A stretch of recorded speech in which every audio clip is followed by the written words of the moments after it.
Gary Fraughen. How you doing, Gary? I'm good. How are you? Yeah, I'm great, thanks, mate. Thanks for coming on. Yeah, I was actually introduced to you through John Wedger. I guess he's sort of a mutual connection of ours.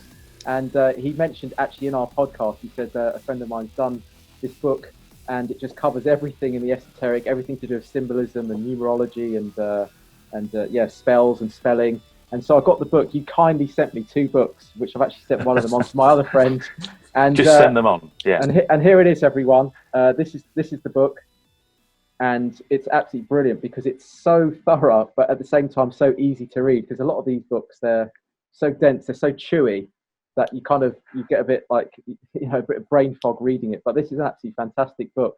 So do you want to explain a little bit of that, Gary? It seems to have it's touched a thing with people that they are questioning now, and that's what we've got to do.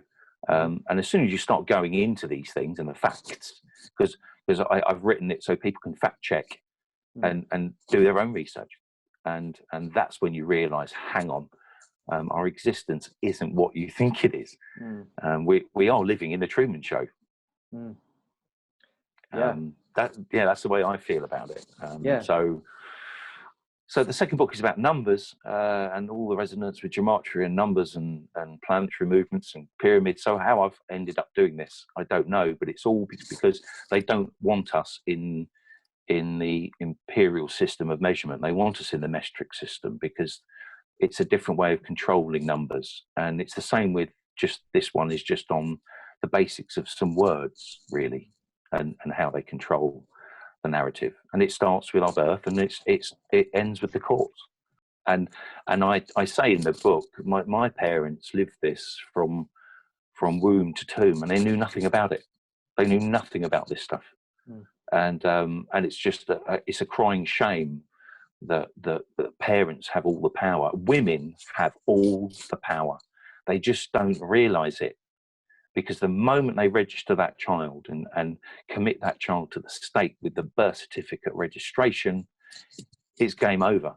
And you've got to claw and scramble your way out of that system, which I did with my certificate of live birth. But once you're in, you're in. And it's quite dark when you really start drilling into it. Okay. Yeah, so there's a lot to go into there, and I would love to get into the birth certificate stuff and what that really means. And I don't know whether you'd like to start there, or maybe we could just start with the notion of words and spells themselves. Maybe that's a good... Yeah. Well, spelling from the French of grimoire, from the grimoire, the Grimms. They were books of incantation. And these books of incantation is where we get our dictionaries from, and that by pronouncing words in very different ways, you can lay a line out as a trap for fools.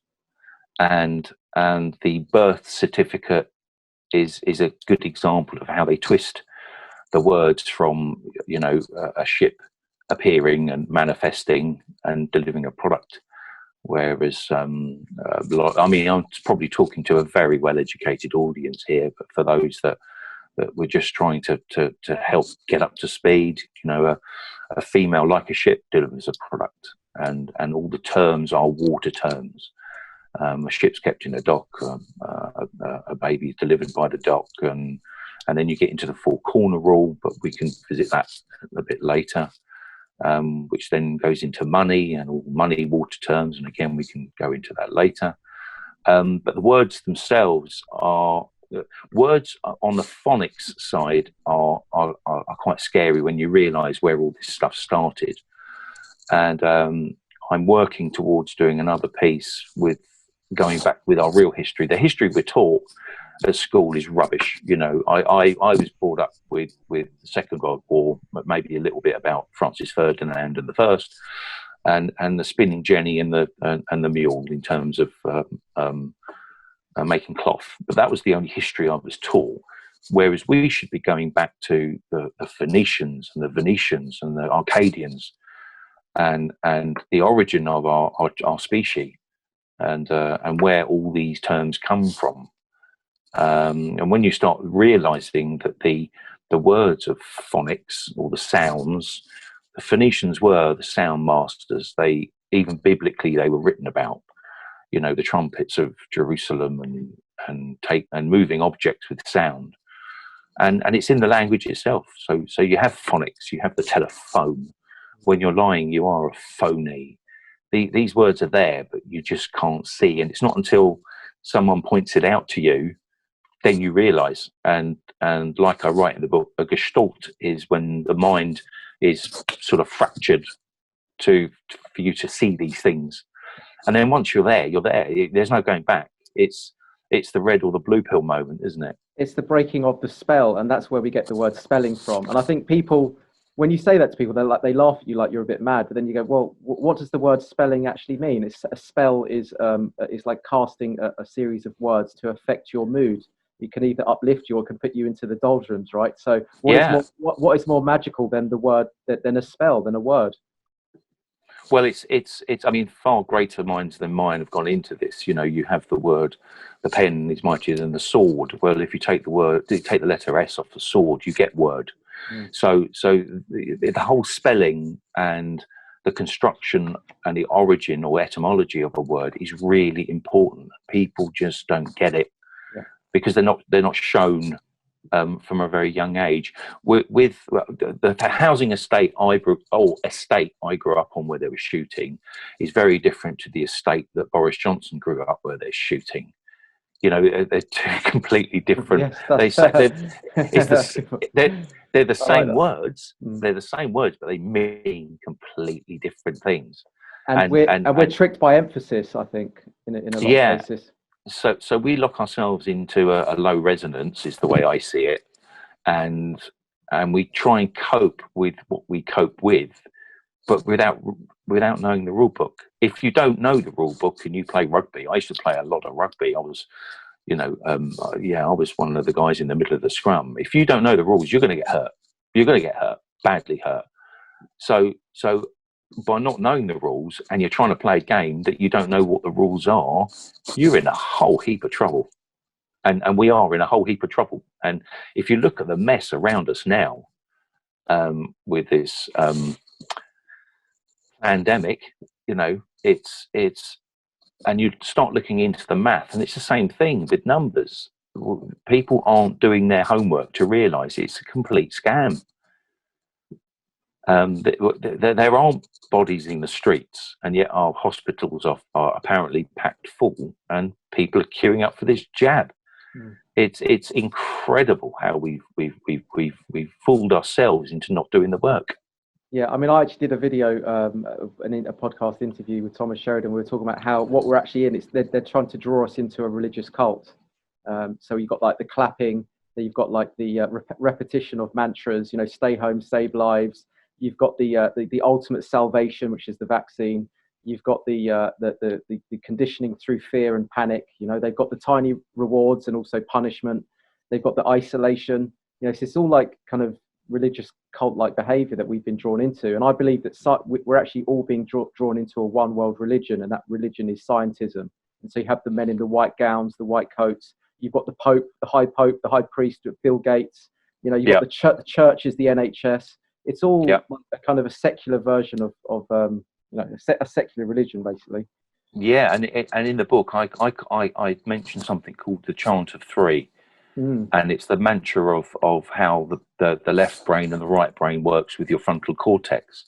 So I explain how that kind of works. But the chant of three is just when you see the letters of three or the words of three, you know, build back better. I wrote that book in 2019, so all this stuff didn't exist then, but you see it now. You know, protect the NHS, stay at home, save lives. You know, it's from the war. You know, we need you. Mayday, Mayday, Mayday.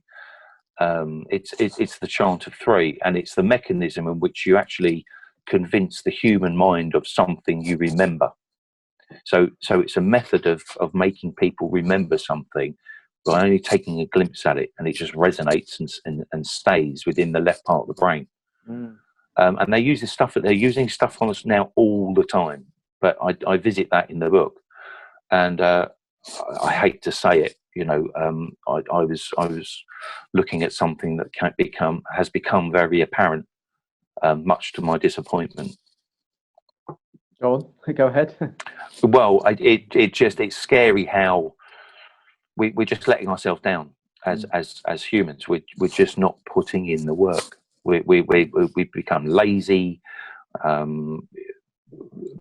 The education system is just destructive. The medical system is killing people, and our courts are corrupt beyond imagination.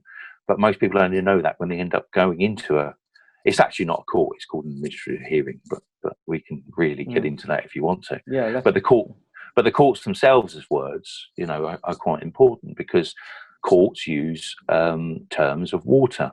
The higher the court means the deeper you're in it. You're up to your neck in it, and you're held in a dock. Well, a ship's kept in a dock, and all the terms even within the Latin of courtrooms, that they really do a number on us, and it all goes back to Black's Law Dictionary, because Black's Law Dictionary really is their mantra of information.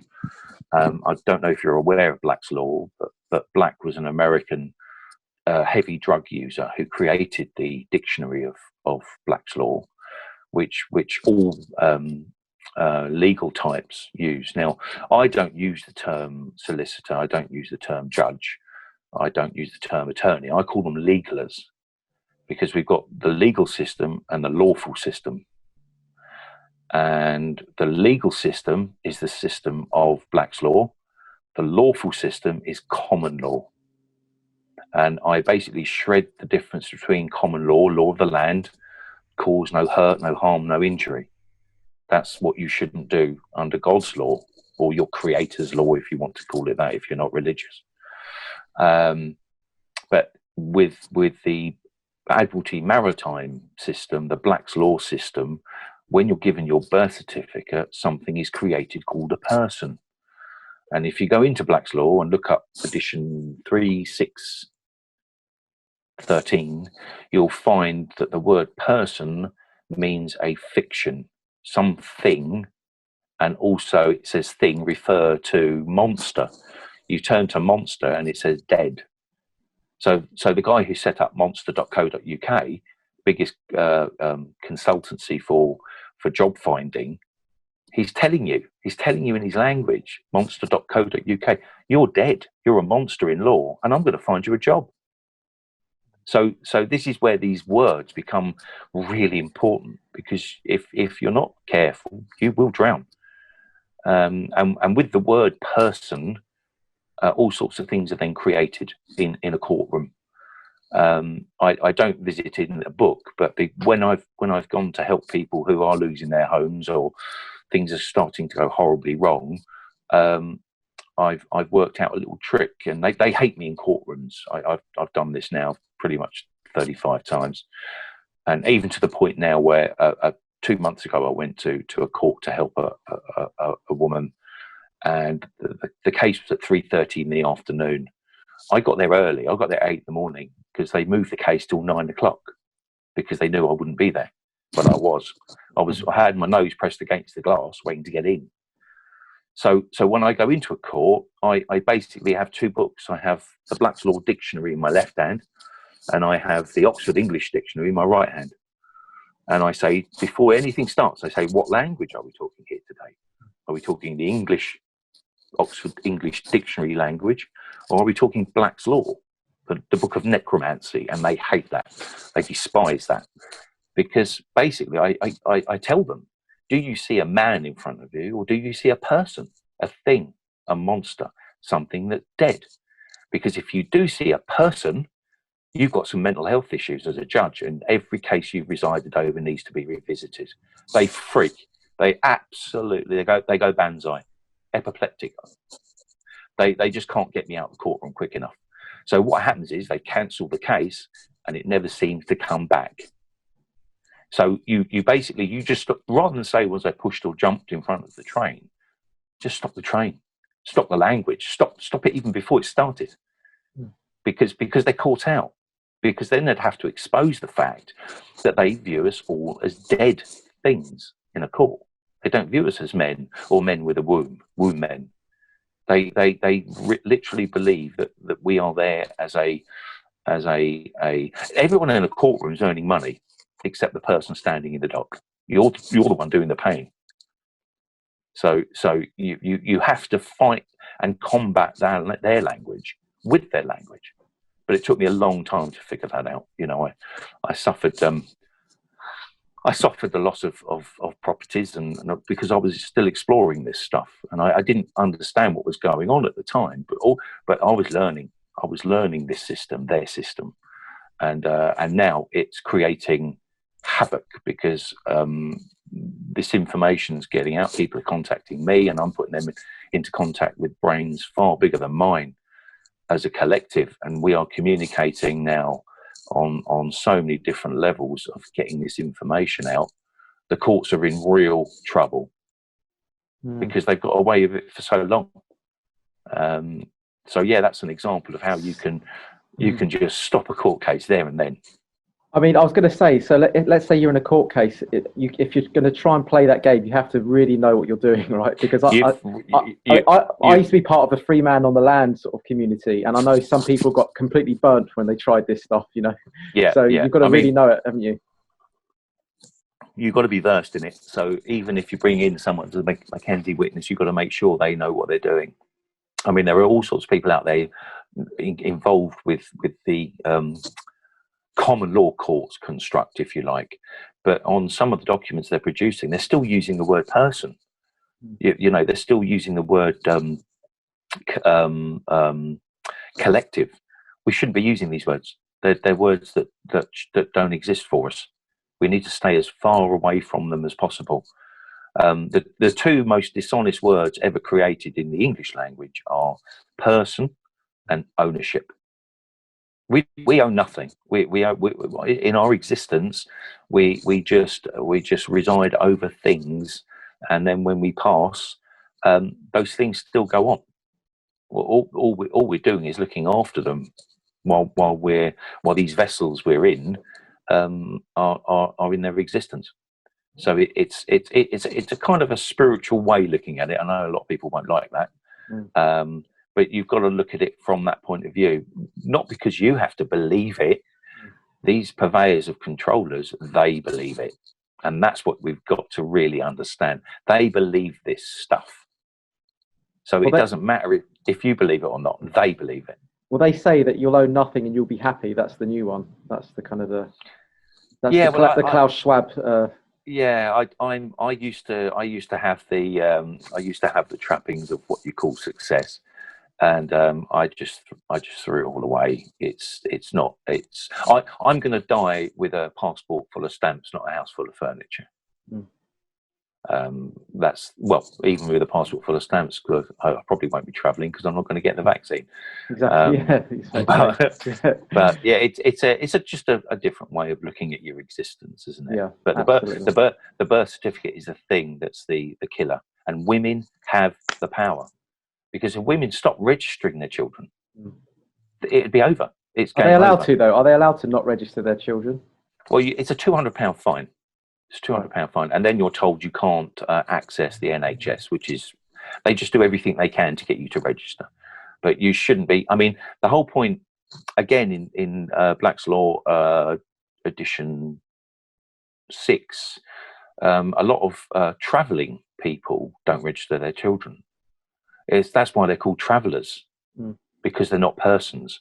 You see, within diction, there's also a section in Black's Law 13, driving while black. There's a term for it, and it's all to do with driving, because when you have a vehicle and you register it with the state owns it. Gordon Brown changed the rules. We used to, on our V5 documents, which is documents of ownership in the UK, or the vehicle, when you register the vehicle then becomes property of the state.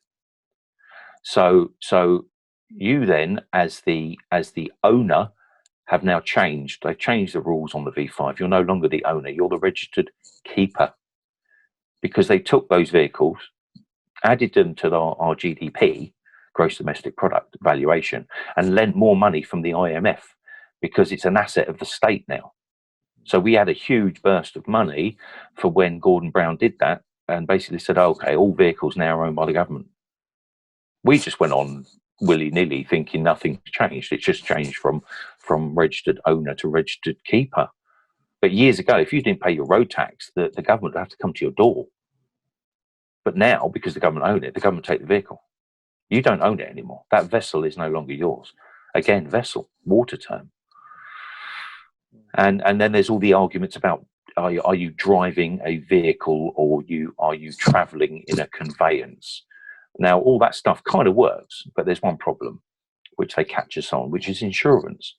If while traveling or journeying in your vessel or conveyance, what happens if you do hurt someone? So there's all sorts of tricks they've stitched in to hold us to have licenses to drive a vehicle, as opposed to a piece of paper of ownership with a conveyance. And it sounds like I'm dancing around on words here, but they're words that are in the Black's Law, and you really have to know your stuff. And the vehicle side is just a demonstration. The property side is a nightmare. Well, there's two types of ownership of property in the UK. You have fee simple absolute in possession, and then you've got term of years absolute. Fee simple absolute in possession is freehold. Term of years absolute is leasehold. But both of those terms within a trust, the beneficiary is no longer you; it's the state. So upon your death, you will pay taxes. You might not think so, because your wife or your husband will get the property when you pass, but when you pass, your children won't. They'll have to pay death duties to the state. You never actually own anything as far as the government is concerned. They own everything. The powerful people that have trust or trusts set up, the most powerful people I've ever dealt with property deals, and I look at them and they live on boats because, the water is where they need to live for taxation. They own nothing. They never carry money. On paper, they are worthless because everything's in trust. When you set up a trust, you basically move things from onshore to maritime admiralty. You move it into water. And that's why we've got the inland revenue and offshore accounts. It's a different way of looking at money or value for your sweat equity. But kid in places where I grew up, and my friends weren't taught any of this stuff. Whereas when I've gone into, as a building surveyor, I go into places most people don't go into, and I've spent my whole career going into houses, properties, schools, government buildings, Parliament, Downing Street. I've been into all of them, and you see things, but you're there just to do a job. But you get to see what goes on. I was a building surveyor for Conservative Central Office in Smith Square for 4 years under William Hague.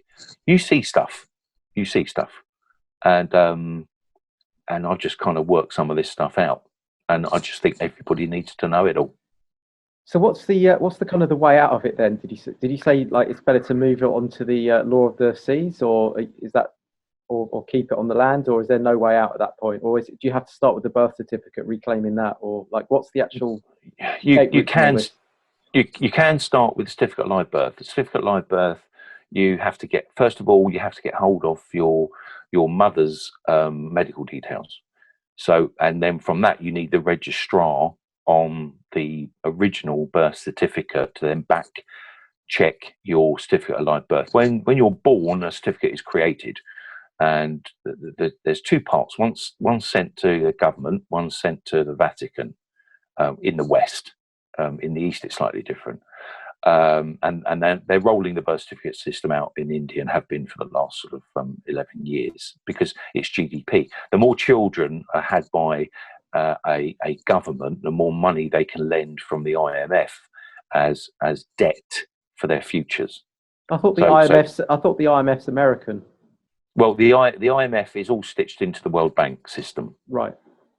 So it's basically money lending on births.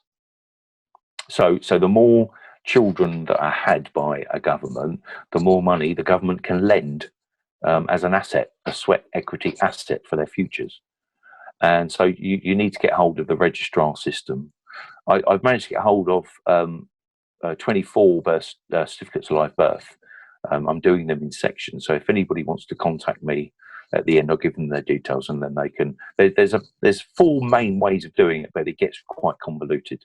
And I don't want any money for doing it. I just want people to have them, because when you have them, then you can really start playing games. You can really start having fun, and this stuff's really deep and dark, but I try to make fun out of it. I do. I try to keep a positive nature in it, because it's really horrible. It's disgraceful what they've done. What's the darkest thing about it then, do you think? Well, we've got a new system creeping in now, with registrations of children, and there's a credit system being created, where they're monitoring children's performance from a very young age to decide what they're actually going to do as a credit note. So it's gone on even further. People just don't see any of this stuff that's going on. It's in my book, that part. But if we've just got to stop this madness, and women have all the power. But if, let's say, the women, they decide not to register their child, does that then mean that they're not eligible for the NHS then, did you say? Or is there still a way that they can still get that? Yeah, absolutely. Because what we've done, or what the purveyors have done, they've created a system where people born on the land are not entitled to anything, but corporations own everything. Well, how can a corporation own a river? How can a corporation own a mountain?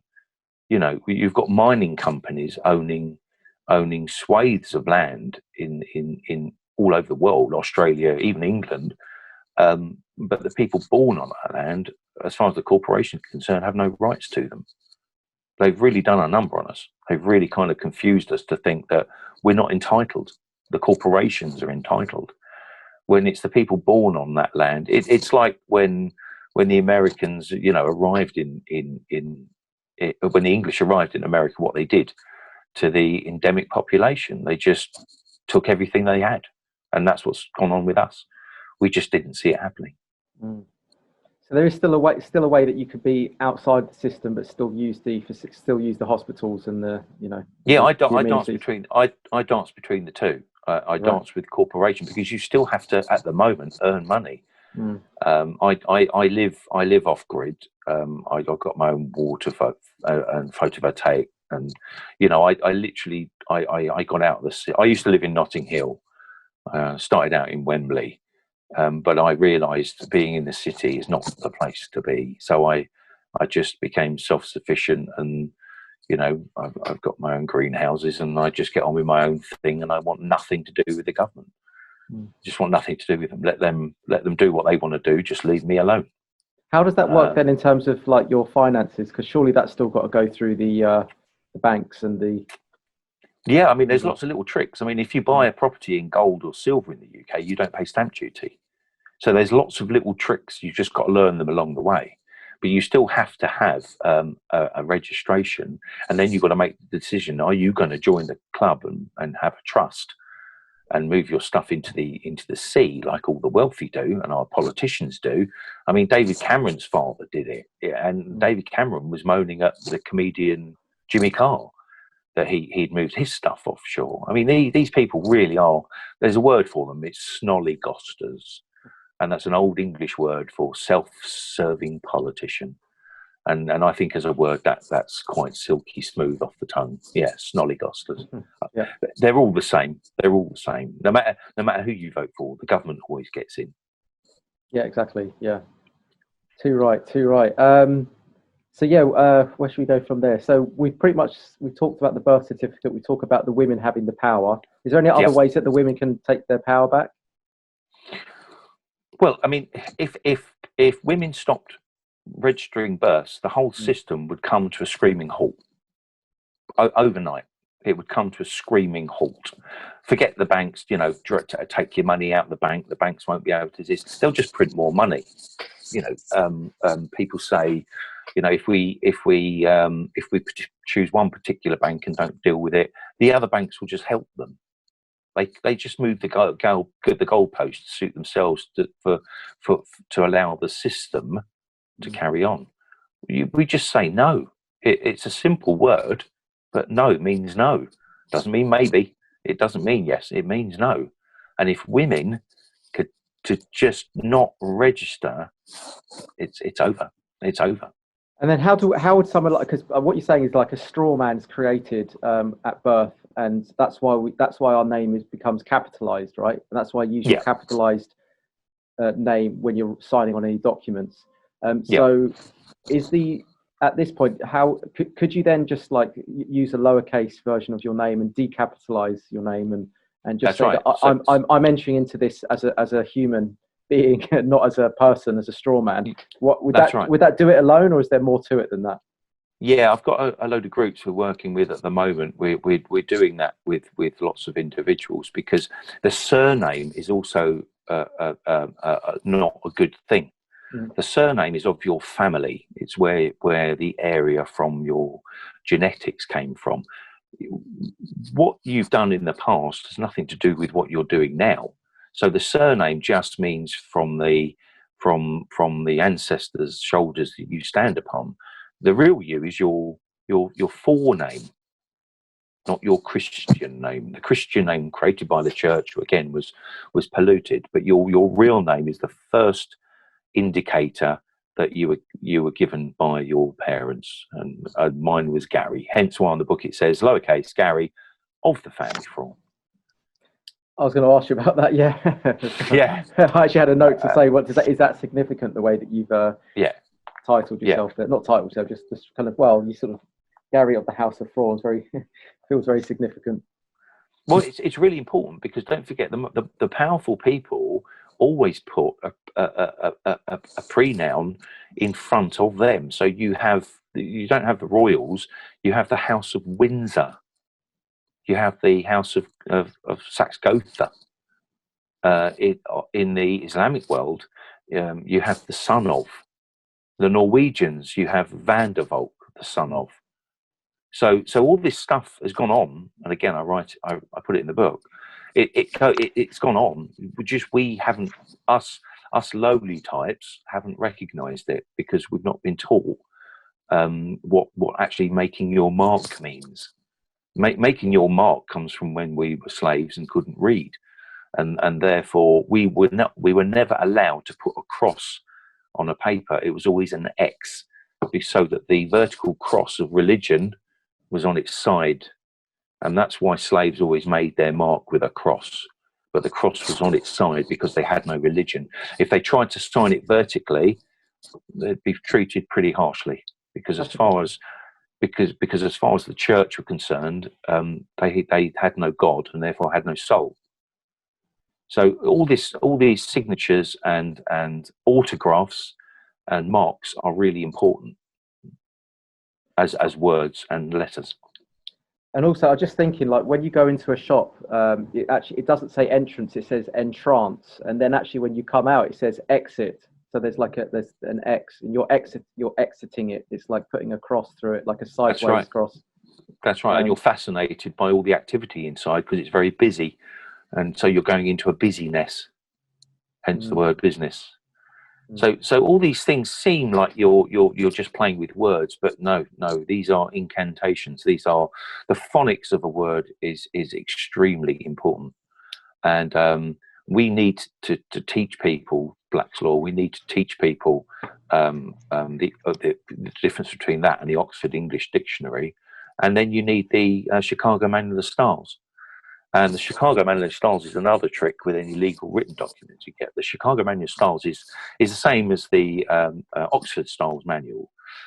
Because I do technical documents, that book expressly shows you what a capital letter means in a document, what a lowercase letter means in a document, what words you should and shouldn't be using. They're called glosses, GLOSSA. And these glosses where they should and shouldn't be used. And the courts break every single rule in terms of documentation. So when I get documents from a court, I challenge them under the Oxford Styles Manual. A solicitor will never put a full stop between sentences. They continue to write as if they're writing Latin. Latin doesn't have full stops. So they've corrupted even the origins of Latin, and Latin itself is quite an interesting one, because Latin corruption in Italy is everywhere. You see Latin, and then you see dog Latin. Dog Latin is the reversal of the word God, which is in Revelations, the last chapter. It's called dog wording, which is the backward looking at things. Also in music, it's called backmasking. And it's playing with language to your detriment. And there's something called as above, so below. But I don't know if you want to visit that one. But it's all to do with people that aren't behaving themselves, shall we say? Oh, go on. Let's go into that a little bit. Well, you've got the whole secret society thing. You have the Freemason thing. You have you have all these little clubs that these people are in, and the higher the more powerful the groups, the more corrupt they become. And they join these clubs thinking they're really clever and dancing around this gematria and words and numbers, and some of it gets really, really dark. And then you get the whole paedophile stuff that they carry out, and all sorts of the other things that the rich seem to endorse themselves in. And then that gets pretty dark. And why these people do this sort of stuff, I have no idea. Why you want to be in a secret club, I've got no idea. It's quite sick actually when you really start drilling in. I've noticed with the like the numbers and the numerology, Gematria. I mean, I've noticed recently. I don't know if you've noticed this, but they talk about a 6-point plan when they're talking about COVID, right? 6-point plan. What is that? That's the pentagram, and they use that a lot within their symbolism, their worship, don't they? The inverted star. Yeah, I mean, I go in the first book I just dance around some of the numbers in terms of where they come from. In the second book, I'm going into numbers in a very heavy way, the frequencies of life. The difference between a man's thumb or the width of a man's thumb being an inch that is traded up to the pyramids, and the size of the pyramids, and the measurements that if you take the full distance of the perimeter of the pyramid, that's the actual distance of the in 1 to 400th scale, that's the radius of the earth. So these ancients knew these numbers, and these numbers keep coming up again and again and again. And I've discovered they come up in music, they come up in medicine, they come up in resonance with music, and also with radiography, and they're the same numbers that seem to be identical with planetary distances. The circumference of the sun, the distance between the sun and the earth, the distance between the earth and the moon, they're the same numbers. They keep coming up. 9.3 or something, isn't it, or something? Well, yeah. I mean, there's probably about 50 numbers I've listed out that have all this stuff in them, and there's a reason for it. What's the significance of that, though? Like, what's the advantages of using these numbers? Well, what does that wield in terms? Is it in the energetic world, or is it just I think it's in the energetic world. Now I'll let you into a little secret here. Within that book you're holding, I've put a lot of. There's a reason why it's the size it is. I'm not revealing it just yet because I want to have some fun with it. But the distances within some areas in the book, that the spine, for example, is 666. The length to the breadth is a certain number. The font size is a certain number. People have discovered some of the little things, Easter eggs I put in there without actually telling any. You're the first person I've actually spoken to right out there about it. People have contacted me directly, but there's a little trick on page. Oh, lost your video there, Gary. Lost it. Yeah, just I'm still there. There, that's okay. Back, yeah. Yeah, someone called. Yeah, there's a little thing on page 33. So it's just you've just got to seek and you shall find. You're breaking the spell effectively. You're playing their game back at them.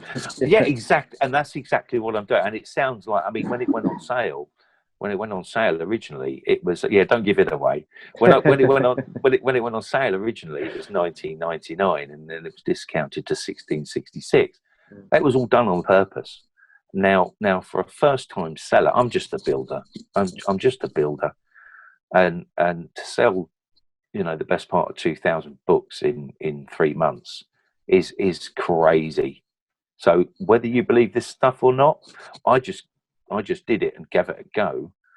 Is it resonating? I don't know, but people are finding the books in the most incredible places. A guy contacted me from Gibraltar, said it was just sitting on a bus stop seat. So he picked it up and it said, "Read me and pass me on, and sign your name in the back." And he looked in the back and there was 8 people. So these people are part, and there's another book out there called 446, and I know that one's been through 8 people's hands, and people have contacted me saying, they're putting stickers in them, they're writing poems in them, and they're passing them on. So there's got to be something. I mean, I'm finding it joyful. I wrote the book with a heavy heart, but I'm finding it really joyful that it's out there. Yeah, it's the closest thing I've read to finding a magic book. Where it's actually explaining all the spells and the magic spell. It's literally you're showing all the spells. Like it is the first page is about spelling. I mean, it's our version of magic spells, isn't it? Yeah, and I want everyone to fact check it, because when you start fact checking, it takes you down those rabbit holes, and everything in there is fact. But it's one. I tried to create it for people that you care about, who are just not quite there yet. So for the educated among us, just give that book to someone that you care about, who just might be on the planting the seed growth part of their lives. Because I've had people contact me saying, "I've never read a book before." They're 50 years of age. I left school when I was 11, and I managed to read it, and that's really nice. It's really nice. There are still kind people out there. I mean, I'm sending it to my friend who's a bit of a wizard himself with language and spells and sound. But I mean, I just said, look, Gary's the first person I've ever met that's talking about. He talks about the cuffing and the collaring and the tying of the masculine, and he says that's representational of the fact that it's the masculine energy which is tied to the state. And so he talks about masculine energy is about change energy. So like the sperm creates the change in the ovum. So he says that when you cuff, collar and tie the masculine to the state, you're denying the world its new change energy. So I see that. That's his fundamental piece when he does his talks around the world on that. And you're only the second person to ever talk about that. And I said, Darren, I've got to send you this book, mate. Someone else is talking about it. And so he's chuffed that I'm going to be sending that to him. Well, I actually found that out because when I was just when I was still doing my APC, Assessment of Professional Competence, become chartered, I got the degree and all the other tickets and all the rubbish, and they wanted us to do our surveys in the midsummer in places that you needed overalls, and I said I can't wear a suit, and they were like, "But you have to," and I kept saying, "Well," so I ended up going to HR. I've always been a bit of a seeker of knowledge, so I ended up finding out about the origin of the clothing. I mean, why do I have to wear a tie? I kept saying to people in the department, "Why do we have to wear a tie?" Well, it's corporate. Well, that's not good enough for me. So that's why I ended up going down that rabbit hole to find out that it was all to do with, Czechoslovakia and for the assassins that the Pope recognised, and the Pope liked the shape of the tie so much. He said anyone doing business with the church will have to dress like this, and that's why men are wearing suits and ties today. So that's how I arrived at it. So I came at it from a different angle to your chat, how I found out about it, but. Unless you do the digging, unless you do the homework, you don't know what this stuff is. Most people would have just gone to the HR department, okay, I'll wear one. I didn't. So I changed the rules for the entire company, and it was the biggest surveying business on the planet at the time. Wow. And I was just a graduate, and it allowed all the building surveyors to actually wear overalls, not suits and ties, while they're crawling around in loft spaces. Amazing. So, yeah, I wonder if they could extend that to Parliament, you know, because if you notice, there's certain buildings that you cannot go into unless you're cuffed, collared, and tied. The men, That's at right. least, the men, yeah. But then, if you look at the origin of the word Parliament, parley is what pirates used to do when they wanted to discuss something, but they didn't want to ruck, they didn't want to fight. And ament is an old Hebrew word for lying. So parley means talking, and ament means lying. Parliament means talking lies. Yeah. So Right. they tell us this stuff, but we just don't. It's like the courts of justice. They're called the Royal Courts of Justice. Well, I think the word justice should be just us, meaning not me or you, and royal means for them. Because if there was justice in that building, those signs outside would be the People's Courts of Justice. So they tell us this stuff with the language, but we just gloss over it like, oh, well, you know, it is what it is. What's the significance of the sound, the kind of the reference to all the sound in the language? Because I've noticed that even when you watch football, like you play on a pitch, musical, when you put the ball in the net, it's a score, like a musical score, right? Then you have like in voices, you have a universe, the one verse. You have, I mean, you see this everywhere, you know, an atom, even an atom is an atom, like an om. You know, I've noticed them pop up anywhere. Like your body is made up of internal organs. When you die, you decompose. If you're trying to behave better, you have to conduct yourself better. That's right. That's right. So for me, these are all sound-based words, aren't they? Like, yeah, it's all to do with resonance and existence. Something has to be happening for a resonance. So for a resonance, you get resigned to it. So all these origins of words, of sounds. I mean, music used to be recorded at 440 hertz, and I'm trying to think now what the I think it's 440. 443 is the real number for. Or maybe I got that around the wrong way now. Now I'm confusing myself. But so even the recording of music is really important. If you try to buy stuff at 433, wasn't it, or something? 430, no, 432. 432. Yeah. You can't buy stuff at 432. It's only 440. So all this sound stuff is really important because it's resonance. And then you get into planetary movements and sounds within planetary movements, and then you go into things like Saturn, and then it starts to get really kind of dark and heavy, and because obviously Saturn, the rings of Saturn, you know, Lord of the Rings is what it was called because it's given off a resonance. Hence the cloud patterns are because there's a ringing coming from that planet. And the same with the moon, there's a resonance coming from that planet, and all the numbers go back to 5.9.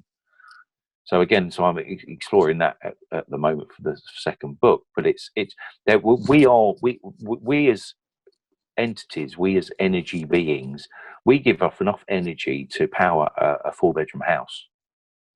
And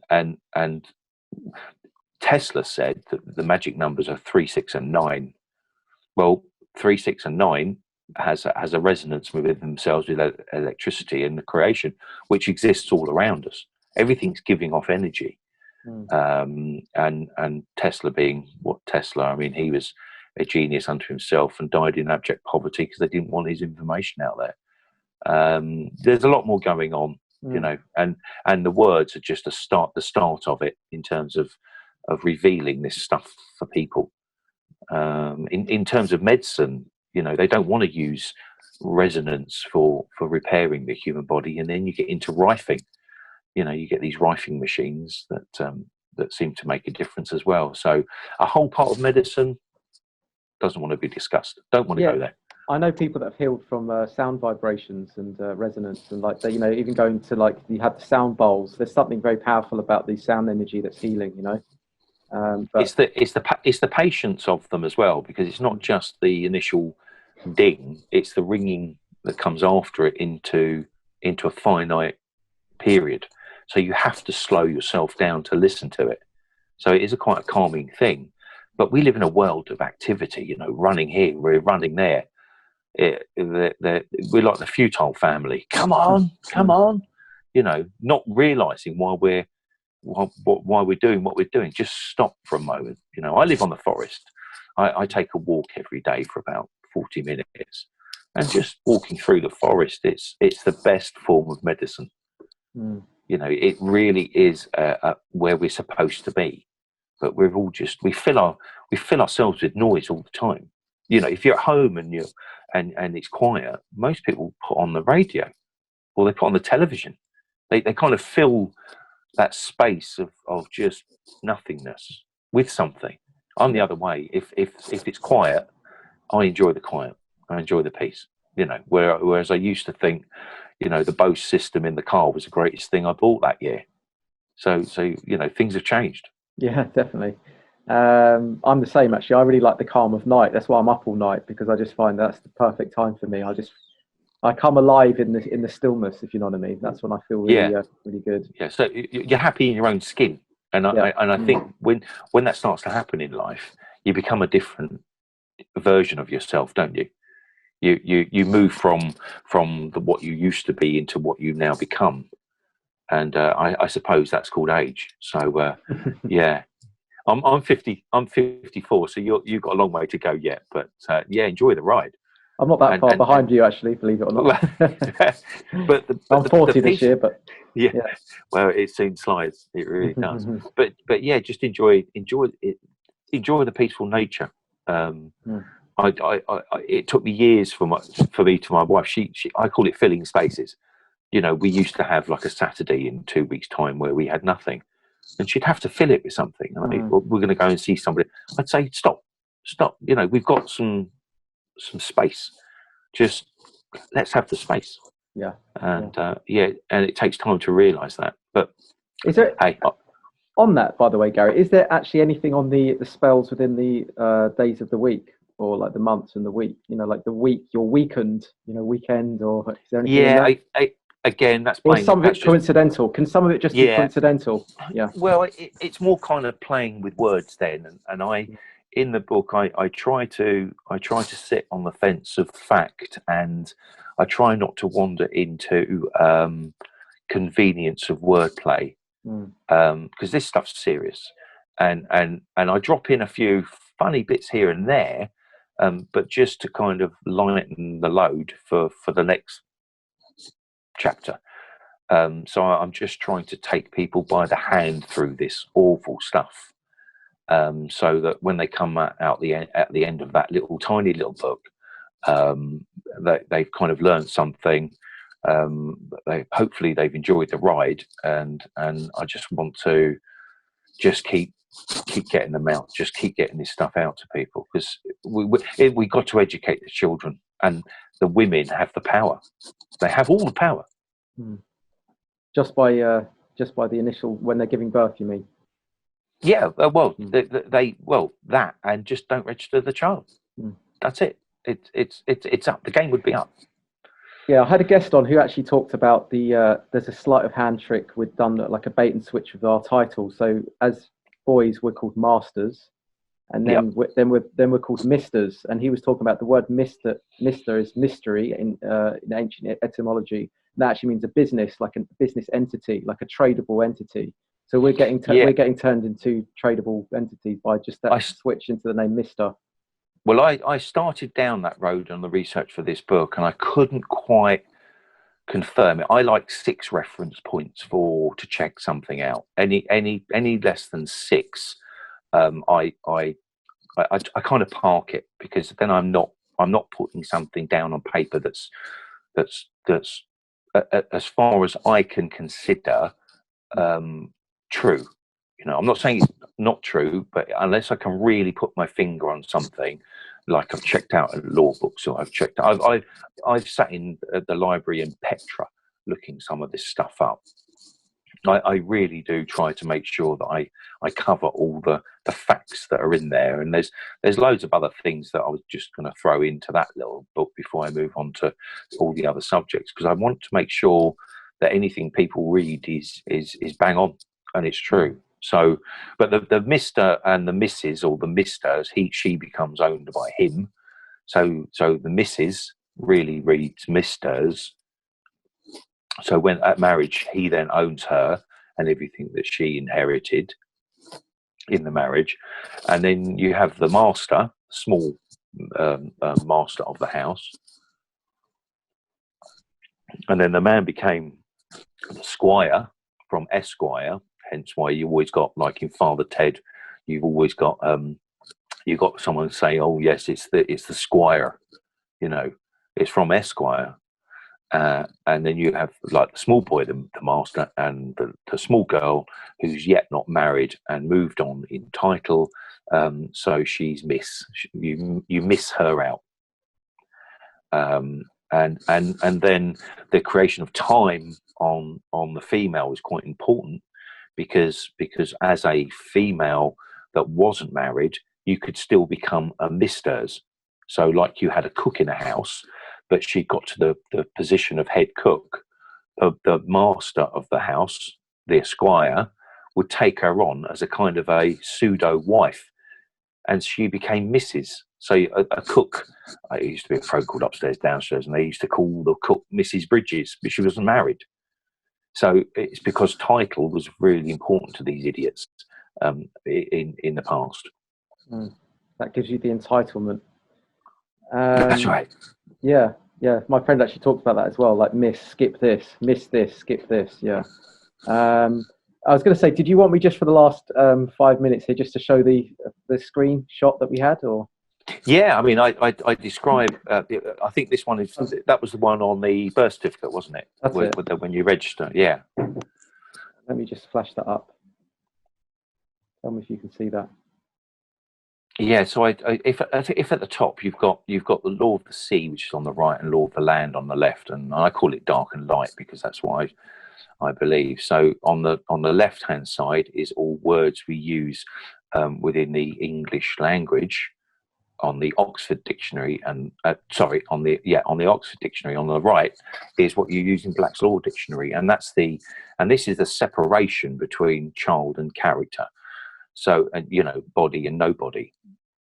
They see on the left under common law we're alive. On the right we're in corporate law, so dead under Black's law. Is that why we have corporation, corpse? Yeah, corporation. Well, again, corporation means you're active and alive, and when you die, you return to ice, and therefore your corporation is dead, and you're a corpse. And then you get, again, lose the title. If you look on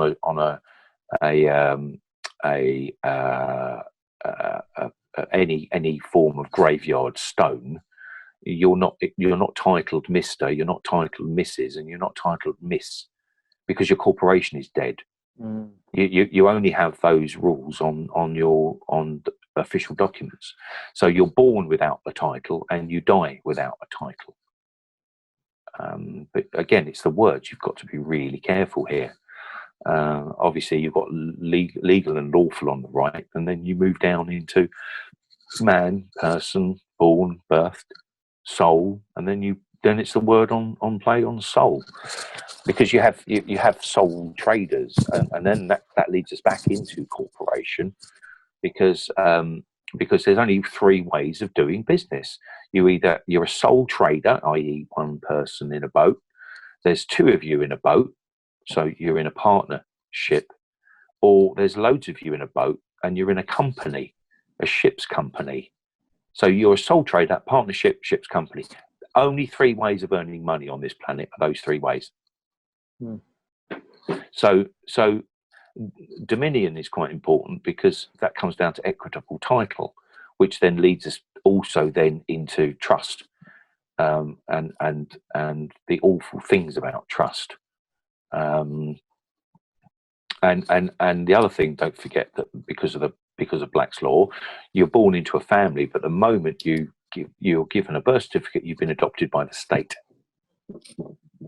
So again, that's it all sounds very, very light-hearted, but it's not. It's really serious in nature. And I put free man there because a lot of people understand where the origin of that comes from. And then citizenship, and then you get the you possess your soul, and then you're possessed or taken away. somebody, nobody, law, legal, de jure law. Yeah, it's just all there. And as I go through the book, I just kind of explain some of this stuff. So people can understand what's the difference between ultimately their rights and their privilege. We all have inalienable rights, but the courts and the church and the government have taken those away from us. And there is a way to get it back, basically. But do we have to get enough people to buy into, to kind of research it and to come out the system, or can we still do it on a more of a localized level? A few of us can do it, or does the whole system need to be upended? Well, we just ourselves. The power is with the female. You know, they're the creators. They're the ones that have been conned into registering the child. And if the women would just stop registering, the jig's up. The cards are no longer loaded. The table is no longer tilted. But it's having the. You've got to do the research. You've got to do the work. You've got to find out what's going on to realise that you're in a fight for your child's life the moment they're born. You know, and we all steal. We all steal in life because the first time when we're born, we steal a breath. So, you know, the church believes that we're born into sin because we steal straight away. It starts at the moment that we take a breath of air. The politics is there for you to see. But yeah, we got to get away from this birth certificate rubbish. Maritime admiralty law junk. It really is. And get back onto the law of the land, basically, common law.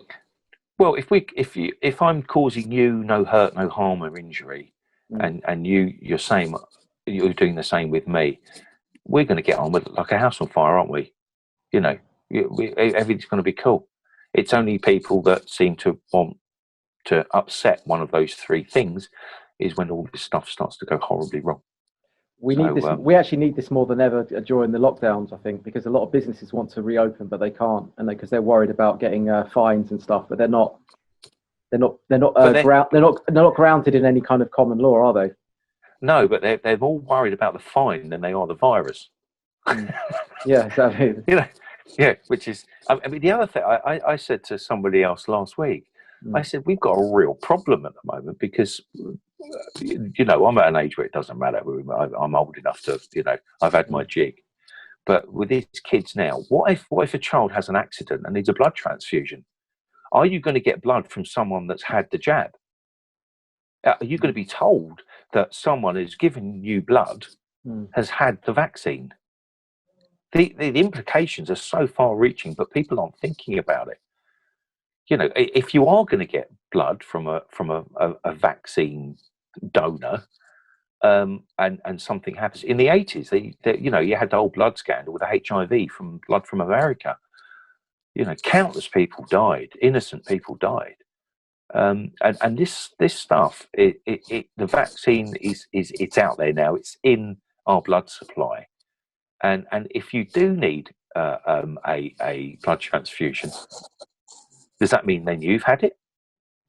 So the implications are so far-reaching. People aren't thinking about it. They've not thought it all through because we're just under attack now, and the game is on. You know, the enemies are no longer at the gates; they're through. Yeah, and we've just got to educate and educate and educate. But the simple thing, we just say no. Well, that's what I do. Just don't acquiesce. You know, I don't wear a mask. You know, you get insulted. You know, luckily I'm big enough because I'm a big boy. When I go to places, I very rarely get someone who will say something to me. I'm a giant but gentle. You know, I did have somebody on the train, a really old woman, say to me, "You should be wearing a mask, young man." And I sort of turned round to her and I said, well, given that we're giving each other advice, your blue rinse doesn't suit you. So when you change your hair colour, come back and we'll have a chat. so it's oh, genius, absolutely genius. I need to write that one down. No, it's just, you know, I don't want to have a go at an old lady. but you know, you've got to stand your ground, and you've got to choose your fights very carefully. But in terms of the mask thing, I'm used to it now. In fact, if anything, I just treat it as a normality. These people, they who are taking this jab, where it's going to end up, I have no idea. But I do. They're victims. I feel really sorry for them. Yeah, my parents have just had the jab, and I tried to warn them, but they just weren't listening because the man on the TV told them to do it, and that's more important than anything that I have to say. So that's, there's a real divide, my friend, now between those of us that are rolling over and those of us that are standing our ground, and it's quite I think we're in a lot of trouble. Yeah. Well, let's leave it with an air of hope anyway. That we've got to keep. We've got to keep going. We've got to keep going. We've got to keep going. But you know, we just got to educate. Those of us that can see things happening, we've just got to stick together and be with each other. Two types of people in the world: those who lean and those who lift. And I'm seeing now the difference between the two. You're doing your bit. I'm a builder. I'm writing books. You know, we're all doing something. And if you're not part of the solution, you're part of the problem. So those of us that are just trying, we can honestly say at the end of our little journey, we did our best. That's it. And you can't ask any more than that, can you? That's it. That's the whole idea with the show anyway as well. Like bring on people like yourself to raise the bar, raise the awareness, raise the education levels. You know, do what we can basically. Just keep rowing. Just keep rowing. Keep rowing. Good man.